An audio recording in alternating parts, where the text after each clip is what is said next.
चलिए जानने की कोशिश करते हैं कि हमारे वेदों में क्या है और क्यों एक बहुत बड़े वर्ग को वेदों से अलग रखा गया है, या हम खुद उन वेदों को पढ़ने की कोशिश क्यों नहीं करते। आखिर उनमें ऐसा है क्या। और दूर रखने से मेरा मतलब है कि युगों से दूर रखा गया है, यानी कि त्रेता युग से, द्वापर से एंड नाउ कलयुग से।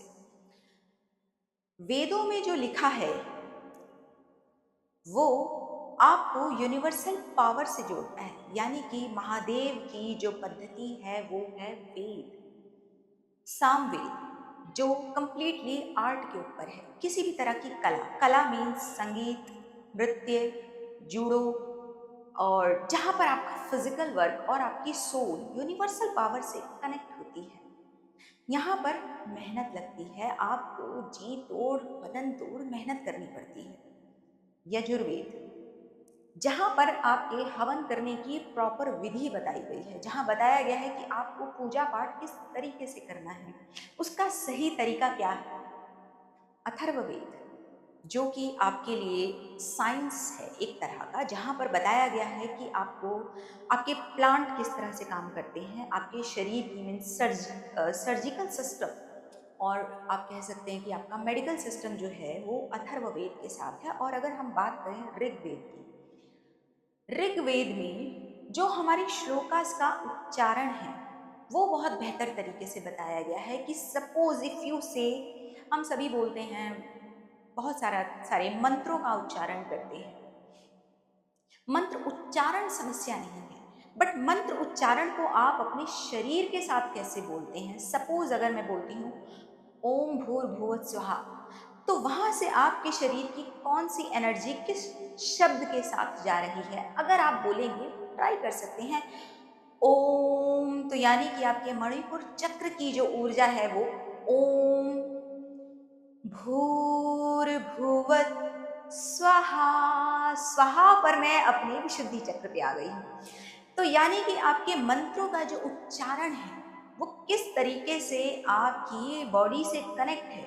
और अगर आप अपने मंत्रों को अपनी बॉडी के साथ समझ के या उसके तालमेल के साथ नहीं बोल सकते, तो you are wasting your time.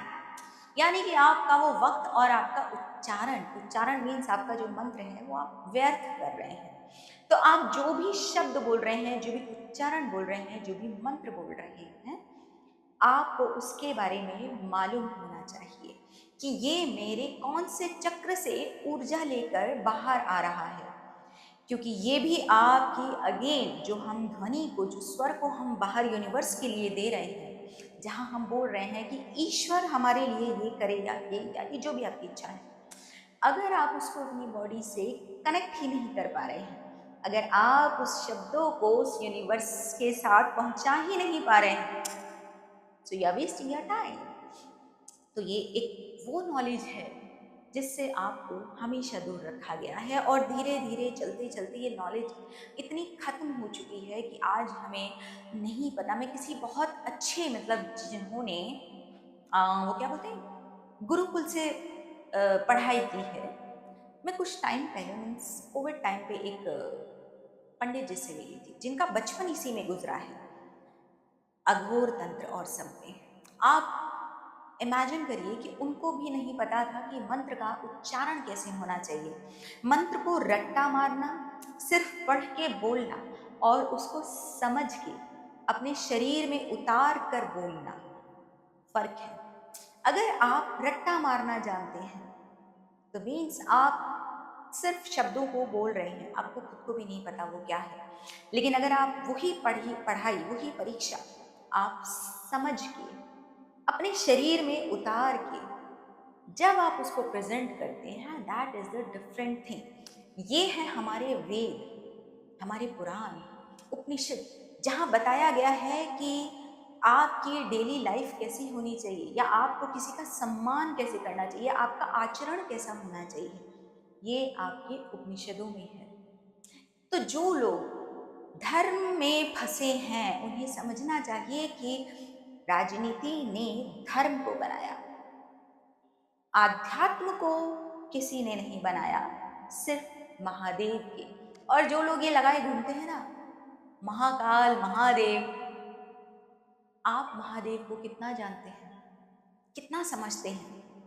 क्या आपने कभी भी महादेव की कही हुई एक भी बात को पूरा किया है, कोशिश की है कि महादेव की कही हुई बातों का हम जरा सा भी अनुसरण करें? कोशिश की है? स्टेटस डालना जय महाकाल या गाड़ियों के पीछे लिखवाना महादेव और like so many things to status and all that, Mahadev ने किसी को नहीं अपनाया, क्योंकि उनके लिए पूरी सृष्टि उनकी है। फिर चाहे वो दलित हो, राक्षस हो, भूत हो, प्रेत हो, जानवर हो या कुछ भी हो, वहां पर धर्म नहीं है, जाति नहीं है, क्योंकि हम सब एक दूसरे से जुड़े हुए हैं। वहां कोई धर्म नहीं है, वहां हम इंसान हैं। उन्होंने समझाया है कि आप अपने शरीर की ऊर्जा को इस यूनिवर्स की ऊर्जा के साथ कैसे जोड़ के देखते हैं। ये हैं हमारे महादेव। भस्म लगा के किस तरीके से आप अपने आप को यूनिवर्स से कनेक्ट कर सकते हैं, ये है महादेव। तो जो महादेव के दीवाने हैं, उनके लिए जाति पाति धर्म शूद्र और कुछ भी नहीं होता।